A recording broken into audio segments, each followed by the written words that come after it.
ਤਾਂ ਸੁਖਜਿੰਦਰ ਰੰਧਾਵਾ ਦੇ ਵੱਲੋਂ ਕੇਜਰੀਵਾਲ ਨੂੰ ਲੀਗਲ ਨੋਟਿਸ ਭੇਜਿਆ ਗਿਆ। 15 ਦਿਨਾਂ ਤੱਕ ਜਨਤਕ ਮਾਫੀ ਮੰਗਣ ਦੇ ਲਈ ਕਿਹਾ ਗਿਆ ਹੈ। ਉਹਨਾਂ ਨੇ ਕਿਹਾ ਹੈ ਕਿ ਮਾਫੀ ਨਾ ਮੰਗਣ ਤੇ ਉਹਨਾਂ ਦੇ ਖਿਲਾਫ ਮਾਨਹਾਨੀ ਦਾ ਜੋ ਕੇਸ ਦਰਜ ਕੀਤਾ ਜਾਵੇਗਾ। ਉਹਨਾਂ ਨੇ ਕਿਹਾ ਹੈ ਕਿ ਮੇਰਾ ਅਕਸ ਖਰਾਬ ਕਰਨ ਦੀ ਕੋਸ਼ਿਸ਼ ਕੀਤੀ ਜਾ ਰਹੀ ਹੈ, ਮੇਰੇ ਤੇ ਬਿਨਾਂ ਤੱਥਾਂ ਤੋਂ टिप्पणी की गई है। तो दस दईए कि डेरा बाबा नानक च केजरीवाल दे वल्लों ईशांक ਚੱਬੇਵਾਲ दे हक दे विच चोण प्रचार किया जा रहा सी। इस दौरान उन्हां दे वल्लों कहा गया कि कांग्रेस MP सुखजिंदर रंधावा ते वरदे हुए नज़र आए तो कहा कि सुखजिंदर रंधावा बेईमान तक उन्हां नूं करार दे दिता सी। तां उस नूं लैके हुण सुखजिंदर रंधावा दे वल्लों मानहानी का केस दर्ज करने की गल कही जा रही है। उन्होंने कहा कि 15 दिनों के अंदर माफी मंगन नहीं तो मानहानी का केस दर्ज किया जाएगा।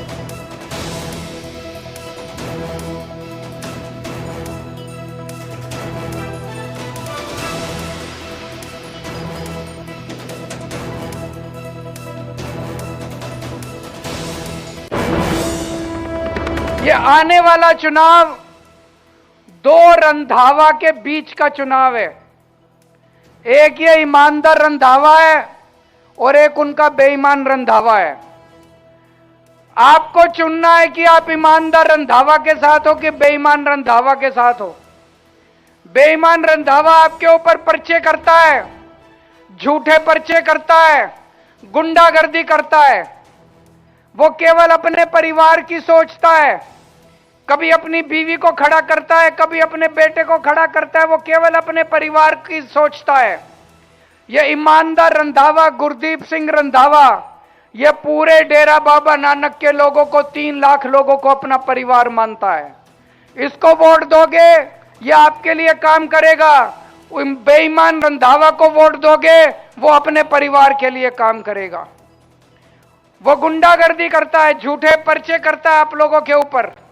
इस बार ईमानदार रंधावा को, गुरदीप रंधावा को वोट देके देखो, जितने आपके मसले हैं सारे मसले समाधान करेंगे।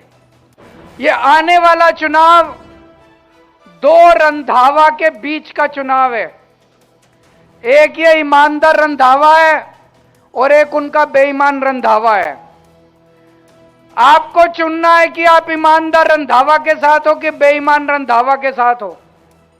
बेईमान रंधावा आपके ऊपर पर्चे करता है, झूठे पर्चे करता है, गुंडागर्दी करता है।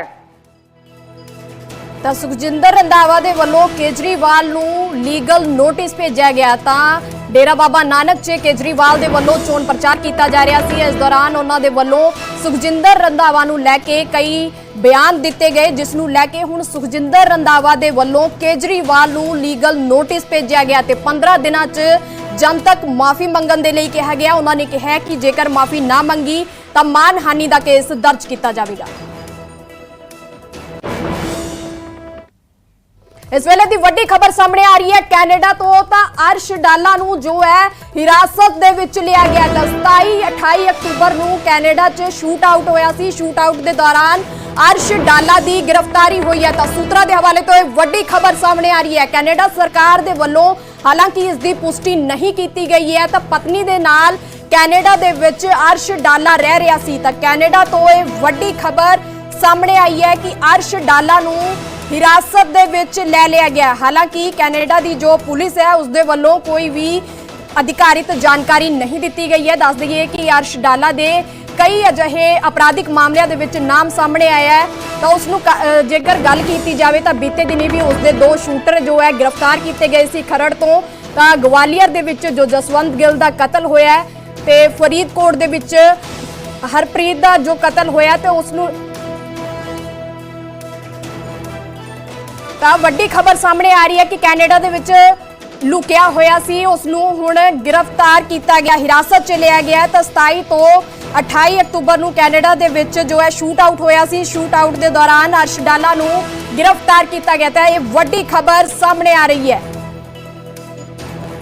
ਤਾਂ ਦੱਸ ਦਈਏ ਕਿ ਮੋਗਾ ਦਾ ਰਹਿਣ ਵਾਲਾ ਹੈ अर्श डाला ਜੋ ਕਿ ਕੈਨੇਡਾ ਦੇ ਵਿੱਚ ਦੱਸਿਆ ਜਾ ਰਿਹਾ ਕਿ ਆਪਣੀ ਪਤਨੀ ਦੇ ਨਾਲ ਰਹਿੰਦਾ ਸੀ। ਉਸ ਨੂੰ ਹੁਣ ਗ੍ਰਿਫਤਾਰ ਕੀਤਾ ਗਿਆ।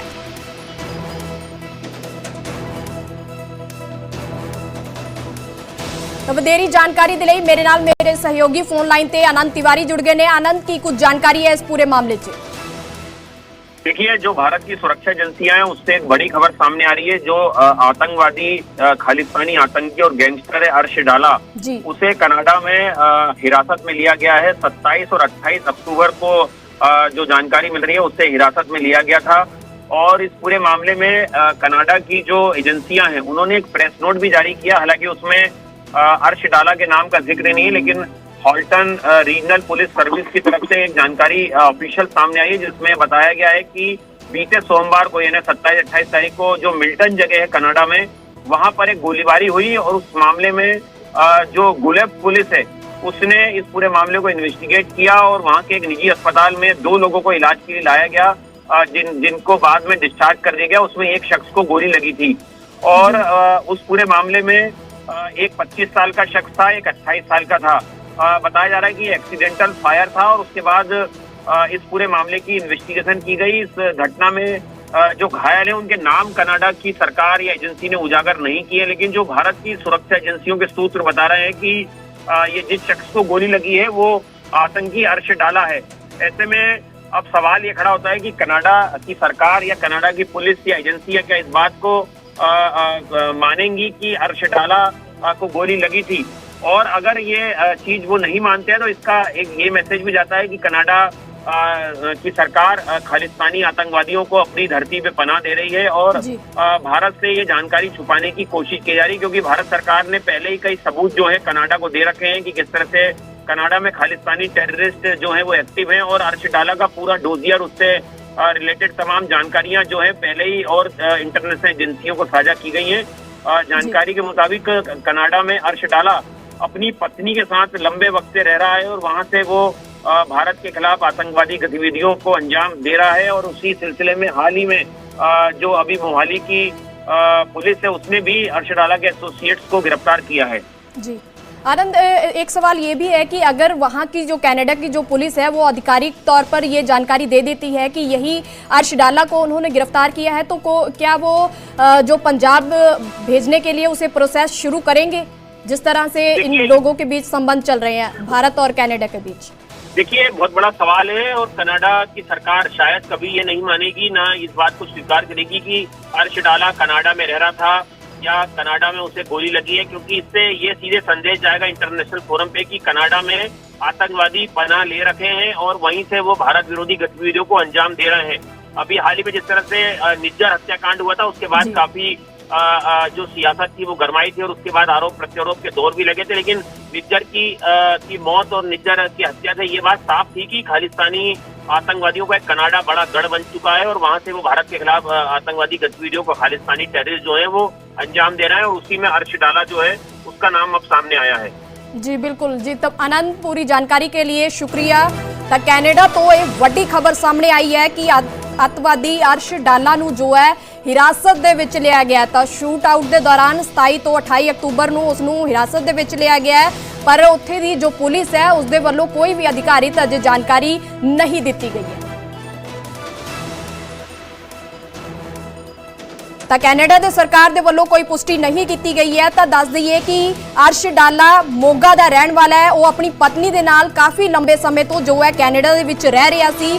अर्श डाला ਦਾ ਪਹਿਲਾਂ ਵੀ ਕਈ ਅਪਰਾਧਿਕ ਮਾਮਲਿਆਂ ਦੇ ਵਿੱਚ ਨਾਮ ਸਾਹਮਣੇ ਆਇਆ। ਦੱਸਦੇ ਆ ਕਿ ਬੀਤੇ ਦਿਨੀ ਖਰੜ ਦੇ ਵਿੱਚ ਉਸਦੇ 2 ਜੋ ਐਸੋਸੀਏਟ ਨੇ ਉਹਨਾਂ ਨੂੰ ਗ੍ਰਿਫਤਾਰ ਕੀਤਾ ਗਿਆ ਹੈ। ਤਾਂ ਉਸ ਦੇ ਵਿੱਚ ਵੀ अर्श डाला ਦਾ ਨਾਮ ਆਇਆ ਸੀ ਕਿ ਜੋ ਗਵਾਲੀਅਰ ਦੇ ਵਿੱਚ ਵੀ ਜਸਵੰਤ ਸਿੰਘ ਗਿੱਲ ਦਾ ਕਤਲ ਹੋਇਆ ਉਸ ਦੇ ਵਿੱਚ ਵੀ अर्श डाला ਦੇ ਵੱਲੋਂ ਹੀ ਜੋ ਉਹਨਾਂ ਦੀ ਸੁਪਾਰੀ ਦਿੱਤੀ ਗਈ ਉਹਨਾਂ ਦਾ ਕਤਲ ਕਰਵਾਇਆ ਗਿਆ। ਤੇ ਫਰੀਦਕੋਟ ਦੇ ਵਿੱਚ ਵੀ ਜੋ ਗੁਰਪ੍ਰੀਤ ਦਾ ਕਤਲ ਹੋਇਆ ਉਸ ਦੇ ਵਿੱਚ ਵੀ अर्श डाला ਦੇ ਜੋ ਗੁਰਗੇ ਨੇ ਉਹਨਾਂ ਦਾ ਨਾਮ ਸਾਹਮਣੇ ਆਇਆ, ਉਹਨਾਂ ਨੂੰ ਗ੍ਰਿਫਤਾਰ ਕੀਤਾ ਗਿਆ।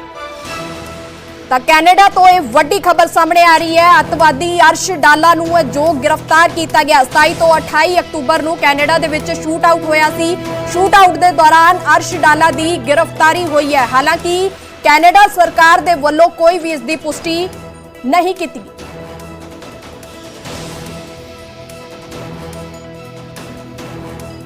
ਤਾਂ ਵਧੇਰੀ ਜਾਣਕਾਰੀ ਦੇ ਲਈ ਮੇਰੇ ਸਹਿਯੋਗੀ ਮਨੋਜ ਰਾਠੀ ਫੋਨ ਲਾਈਨ ਤੇ ਨੇ। ਮਨੋਜ, ਕੀ ਕੁਝ ਜਾਣਕਾਰੀ ਹੈ ਇਸ ਪੂਰੀ ਮਾਮਲੇ ਦੇ ਵਿੱਚ, ਕਿਸ ਜੋ ਹੈ ਮਾਮਲਿਆਂ ਦੇ ਵਿੱਚ ਇਹ ਅਪਰਾਧਿਕ ਸੀ? ਦੇਖੋ, ਹਜੇ ਤੱਕ ਹਾਲਾਂਕਿ ਜਿੱਦਾਂ ਤੁਸੀਂ ਵੀ ਜ਼ਿਕਰ ਕੀਤਾ ਕਿ ਇਹਦੀ ਕੋਈ ਅਧਿਕਾਰੀ ਪੁਸ਼ਟੀ ਨਹੀਂ ਹੋਈ ਹੈ, ਕਿਸੇ ਵੀ ਤਰ੍ਹਾਂ ਸੇ ਕੋਈ ਅਧਿਕਾਰੀ ਇਸ ਦੇ ਬਾਰੇ ਕੋਈ ਗੱਲਬਾਤ ਨਹੀਂ ਕਰ ਰਿਹਾ।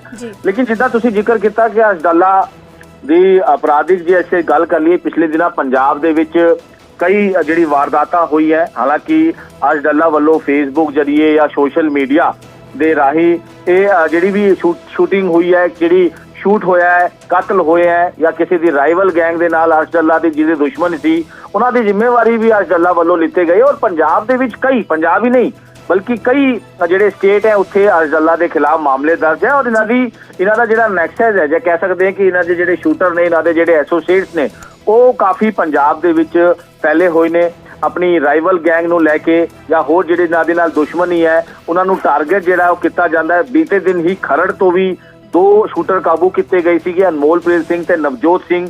ਉਹ ਵੀ ਅਰਸ਼ ਡੱਲਾ ਦੇ ਸ਼ੂਟਰ ਦੱਸੇ ਜਾ ਰਹੇ ਨੇ ਜਿਨ੍ਹਾਂ ਨੇ ਸ਼ੂਟ ਕੀਤਾ ਸੀਗਾ ਆਪਣੀ ਰਾਈਵਲ ਗੈਂਗ ਦੇ ਜਾਂ ਫਿਰ ਹੋਰ ਵੀ ਜਿਹੜੇ ਉਹਨਾਂ ਦੇ ਨਾਲ ਦੁਸ਼ਮਣੀ ਸੀ ਉਹਨਾਂ ਨੂੰ। ਅਰਸ਼ ਡੱਲਾ ਦੀ ਅਸੀਂ ਬੈਕਗ੍ਰਾਉਂਡ ਦੀ ਗੱਲ ਕਰ ਲਈਏ ਤਾਂ ਕਾਫੀ ਜਿਹੜੇ ਮਾਮਲੇ ਦਰਜ ਨੇ ਜਿਹਦਾ ਵਿੱਚ ਸਿੱਧੇ ਤੌਰ ਤੇ ਅਰਸ਼ ਡੱਲਾ ਦੇ ਖਿਲਾਫ ਮਾਮਲੇ ਦਰਜ ਕੀਤੇ ਗਏ ਨੇ, ਚਾਹੇ ਉਹ ਪੰਜਾਬ ਦੀ ਖੂਫੀਆ ਏਜੰਸੀ ਹੋਣ, ਚਾਹੇ ਵੱਖ-ਵੱਖ ਐਂਟੀ ਗੈਂਗਸਟਰ ਟਾਸਕ ਫੋਰਸ ਹੋ ਜਾਂ SSOC ਹੋ ਜਾਂ ਹੋਰ ਵੀ ਕਈ ਵਿੰਗ ਹੋਣ, central agency counter intelligence Punjab ਹੀ ਨਹੀਂ ਬਲਕਿ ਹਰਿਆਣਾ, ਦਿੱਲੀ, ਰਾਜਸਥਾਨ ਕਈ ਇਸ ਤਰ੍ਹਾਂ ਦੀ ਹੈਗੇ। ਅਰਸ਼ ਡੱਲਾ ਦਾ ਕਈ ਚੀਜ਼ਾਂ ਦੇ ਨਾਂ ਸਾਹਮਣੇ ਆਇਆ ਔਰ ਜਿਸ ਨੂੰ ਲੈ ਕੇ ਲਗਾਤਾਰ ਵੱਖ-ਵੱਖ ਏਜੰਸੀਆਂ ਵੀ ਇਹਦੇ ਵਿੱਚ ਕੰਮ ਕਰ ਰਹੀਆਂ ਕਿਉਂਕਿ ਵਿਦੇਸ਼ 'ਚ ਬਹਿ ਕੇ ਅਰਸ਼ ਡੱਲਾ ਇਹ ਪੂਰਾ ਨੈਕਸਸ ਚਲਾ ਰਿਹਾ ਸੀਗਾ, ਜਿਹੜੀ ਪੁਲਿਸ ਵੱਲੋਂ ਜਾਣਕਾਰੀ ਦਿੱਤੀ ਗਈ। ਔਰ ਪਿਛਲੇ ਦਿਨਾਂ ਵੱਖ-ਵੱਖ ਕੇਸਾਂ ਦੇ ਵਿੱਚ ਵੱਖ-ਵੱਖ ਜਿਹੜੇ ਵਾਰਦਾਤਾਂ ਹੋਈ ਹੈ ਜਾਂ ਫਿਰ ਸ਼ੂਟ ਹੋਏ ਹੈ ਉਹਦੇ ਵਿੱਚ ਕਿਤੇ ਨਾ ਕਿਤੇ ਅਰਸ਼ ਡੱਲਾ ਦਾ ਨਾਂ ਵੀ ਸਾਹਮਣੇ ਆਇਆ ਹੈਗਾ, ਜਿਸ ਨੂੰ ਲੈ ਕੇ ਲਗਾਤਾਰ ਪੁਲਿਸ ਇਨਵੈਸਟੀਗੇਸ਼ਨ ਕਰ ਰਹੀ ਹੈ ਕਿਉਂਕਿ ਪਿਛਲੇ ਦਿਨਾਂ ਜਿਹੜੀ ਪੁਲਿਸ ਵੱਲੋਂ ਜਾਣਕਾਰੀ ਦਿੱਤੀ ਗਈ ਸੀ, ਜਿਹੜੇ ਐਸੋਸੀਏਟ ਫੜੇ ਗਏ ਸੀ, ਵੈਪਨਸ ਦੇ ਨਾਲ ਜਿਹੜੇ ਫੜੇ ਗਏ ਸੀ, ਉਹਨਾਂ ਤੋਂ ਵੀ ਪੁੱਛਗਿੱਛ ਸਾਹਮਣੇ ਆਇਆ ਹੈ ਕਿ ਵਿਦੇਸ਼ 'ਚ ਬੈਠੇ ਅਰਸ਼ ਡੱਲਾ ਦੇ ਕਹਿਣ ਤੇ ਹੀ ਅਸੀਂ ਵਾਰਦਾਤ ਨੂੰ ਅੰਜਾਮ ਦਿੱਤਾ ਹੈ ਜਾਂ ਇਸ ਤਰ੍ਹਾਂ ਦੀ ਚੀਜ਼ਾਂ ਜਿਹੜੀਆਂ ਸਾਹਮਣੇ ਆਈ ਸੀ। ਫਿਲਹਾਲ ਜਿੱਦਾਂ ਤੁਸੀਂ ਵੀ ਜ਼ਿਕਰ ਕੀਤਾ ਹੈ ਕਿ ਹਜੇ ਕੋਈ ਪੁਸ਼ਟੀ ਨਹੀਂ ਹੋਈ ਔਰ ਮੇਰੇ ਸਹਿਯੋਗੀ ਆਨੰਦ ਤਿਵਾਰੀ ਵੱਲੋਂ ਵੀ ਜਿਹੜੀ ਜਾਣਕਾਰੀ ਦਿੱਤੀ ਗਈ ਹੈ ਕਿ ਫਿਲਹਾਲ ਇਹ ਗੱਲ ਜ਼ਰੂਰ ਸਾਹਮਣੇ ਆਈ ਸੀ 27-28 ਨੂੰ ਜਿਹੜਾ ਵਿਦੇਸ਼ 'ਚ ਹੋਇਆ, ਲੇਕਿਨ ਉਹਦੇ ਵਿੱਚ ਅਰਸ਼ ਡੱਲਾ ਹੈ ਜਾਂ ਨਹੀਂ ਹੈ ਇਹਦੀ ਅਧਿਕਾਰੀ ਪੁਸ਼ਟੀ ਫਿਲਹਾਲ ਨਹੀਂ ਕੋਈ ਦੱਸ ਰਿਹਾ। ਕਿਸੇ ਵੀ ਅਧਿਕਾਰੀ ਨਾਲ ਜਿਹੜੀ ਹੈਗੀ ਅਸੀਂ ਗੱਲਬਾਤ ਲਗਾਤਾਰ ਕਰ ਰਹੇ ਹਾਂ ਲੇਕਿਨ ਹਜੇ ਅਧਿਕਾਰੀ ਪੁਸ਼ਟੀ ਇਹਦੇ ਵੀ ਸਾਹਮਣੇ ਨਹੀਂ ਆਈ ਹੈ। ਜੀ ਮਨੋਜ, ਇੱਕ ਇਹ ਵੀ ਜਾਨਣਾ ਚਾਹਾਂਗੇ ਜੇਕਰ ਅਰਸ਼ ਡੱਲਾ ਦੀ ਉੱਥੇ ਗ੍ਰਿਫਤਾਰੀ ਹੁੰਦੀ ਹੈ ਤਾਂ ਉਸ ਨੂੰ ਜੋ ਭਾਰਤ ਨੂੰ ਸੌਂਪਣ ਦੀ ਜੋ ਕੈਨੇਡਾ ਸਰਕਾਰ ਦਾ ਪ੍ਰੋਸੈਸ ਹੈ ਉਹ ਕਿਸ ਤਰ੍ਹਾਂ ਹੁੰਦਾ ਹੈ? ਦੇਖੋ ਇਹਦੇ ਵਿੱਚ ਬਹੁਤ ਸਾਰੀ ਚੀਜ਼ਾਂ ਹੁੰਦੀਆਂ ਕਿਉਂਕਿ ਪੰਜਾਬ, ਦਿੱਲੀ, ਰਾਜਸਥਾਨ, ਹਰਿਆਣਾ ਕਈ ਥਾਵਾਂ ਤੇ ਮਾਮਲੇ ਦਰਜ ਨੇ ਜਿਹਦੇ ਵਿੱਚ ਅਰਸ਼ ਡੱਲਾ ਦੇ ਜਿਹੜੇ ਐਸੋਸੀਏਟ ਫੜੇ ਗਏ ਨੇ ਉਹਦੇ ਵਿੱਚ ਸਿੱਧੇ ਤੌਰ ਤੇ ਅਰਸ਼ ਡੱਲਾ ਦਾ ਨਾਂ ਸਾਹਮਣੇ ਆਇਆ ਸੀਗਾ। ਜਿੱਦਾਂ ਤੁਸੀਂ ਕਿਹਾ ਕਿ ਉੱਥੇ ਜੇਕਰ ਗ੍ਰਿਫਤਾਰੀ ਹੁੰਦੀ ਹੈ ਤਾਂ ਜਿਹੜੇ ਇੰਡੀਅਨ ਜਿਹੜੀ ਆਪਣੀ ਸੈਂਟਰਲ ਏਜੰਸੀਜ਼ ਨੇ, ਕਾਊਂਟਰ ਇੰਟੈਲੀਜੈਂਸ ਨੇ, ਪੰਜਾਬ ਦੇ, ਦਿੱਲੀ ਦਾ ਸਪੈਸ਼ਲ ਸੈੱਲ ਹੈ, ਹੋਰ ਕਿਤੇ ਇਹ ਪੂਰਾ ਇੱਕ ਪ੍ਰੋਸੈਸ ਹੁੰਦਾ ਹੈ। ਆਪਣੀ ਇੱਕ ਜਿਹੜੀ ਰਿਪੋਰਟ ਤਿਆਰ ਕੀਤੀ ਜਾਏਗੀ ਕਿ ਪੰਜਾਬ ਦੇ ਕਿੰਨੇ ਜਿਹੜੇ ਮਾਮਲੇ ਦਰਜ ਨੇ, ਕਿਹਦੇ ਵਿੱਚ ਅਰਸ਼ ਡੱਲਾ ਦਾ ਨਾਂ ਸਾਹਮਣੇ ਹੈ, ਉਹ ਸਾਰੀ ਚੀਜ਼ਾਂ ਦੀ ਜਿਹੜੀ ਰਿਪੋਰਟ ਹੈ ਉਹ ਸੌਂਪੀ ਜਾਏਗੀ ਜਿਹੜੀ ਉੱਥੇ ਦੀ ਕੰਸਰਨ ਗਵਰਨਮੈਂਟ ਹੋਣਗੀ, ਉੱਥੇ ਦਾ ਪੂਰਾ ਜਿਹੜਾ ਕੋਰਟ ਹੈ ਔਰ ਇੱਕ ਪੂਰਾ ਪ੍ਰੋਸੈਸ ਹੁੰਦਾ ਹੈ। ਦੇਖੋ ਪ੍ਰੋਸੈਸ ਕਰਦੇ ਹੋਏ ਕਾਫੀ ਸਮਾਂ ਵੀ ਲੱਗਦਾ ਹੈ ਔਰ ਪ੍ਰੋਸੈਸ ਹੁੰਦਾ ਹੈ ਕਿ ਕਿਸ ਤਰ੍ਹਾਂ ਦੀ ਰਿਪੋਰਟ ਜਿਹੜੀ ਹੈ ਉਹ ਜਿੱਤੀ ਹਵਾਲਗੀ ਦਾ ਜਿਹੜਾ ਪ੍ਰੋਸੈਸ ਹੈ ਉਹ ਬਹੁਤ ਲੰਬਾ ਹੈ। ਪ੍ਰੋਟੋਕਾਲ ਦੇ ਹਿਸਾਬ ਨਾਲ ਸਾਰੀ ਚੀਜ਼ਾਂ ਕਿਉਂਕਿ ਇੱਥੋਂ ਸਾਰੇ ਇਹਨਾਂ ਦੇ ਜਿਹੜੇ ਆਫਿਸਰਸ ਨੇ ਉਹ ਜਾਣਗੇ, ਇੱਕ ਪੂਰੀ ਰਿਪੋਰਟ ਤਿਆਰ ਕੀਤੀ ਜਾਏਗੀ ਕਿੱਥੇ ਇਹਨਾਂ ਦਾ ਨਾਂ ਸਾਹਮਣੇ ਹੈ, ਇੰਡੀਆ ਦੇ ਵਿੱਚ ਕਿਸ ਤਰ੍ਹਾਂ ਦੀ ਅਪਰਾਧੀ ਗਤੀਵਿਧੀਆਂ 'ਚ ਸ਼ਾਮਿਲ ਰਹੇ ਹੈ, ਇਹ ਸਾਰੀ ਰਿਪੋਰਟ ਤਿਆਰ ਹੁੰਦੀ ਹੈ ਔਰ ਰਿਪੋਰਟ ਦੇ ਆਧਾਰ ਤੇ ਹੀ ਉੱਥੇ ਦੀ ਜਿਹੜੀ ਵੀ ਹਵਾਲਗੀ ਦੀ ਜਿਹੜੀ ਪ੍ਰੋਸੈਸ ਹੈ ਉਹ ਕੀਤੀ ਜਾਂਦੀ ਹੈ ਔਰ ਉਸ ਤੋਂ ਬਾਅਦ ਹੀ ਇਹ ਇੰਡੀਆ ਲਾਉਣ ਦੀ ਜਿਹੜੀ ਪ੍ਰਕਿਰਿਆ ਉਹ ਸ਼ੁਰੂ ਹੁੰਦੀ ਹੈ। ਜੀ ਬਿਲਕੁਲ। ਤਾਂ ਮਨੋਜ, तमाम जानकारी दे लिए शुक्रिया। तो कैनेडा तो ये वड्डी खबर सामने आई है जिथे अर्श डाला जो है गिरफ्तार किया गया, उसनू हिरासत दे विच लिया गया। हालांकि कैनेडा की जो पुलिस है उसके वालों कोई भी अधिकारित इसकी पुष्टि नहीं की गई है। तो दस दईए कि अर्श डाला जो है मोगा का रहने वाला है, तो वो अपनी पत्नी के नाल काफ़ी लंबे समय तो जो है कैनेडा दे विच रह रहा सी। तो पंजाब के नाल कई अजिहे सूबे ने जिस दे विच कई अपराधिक मामलों के विच अर्श डाला का नाम दर्ज है।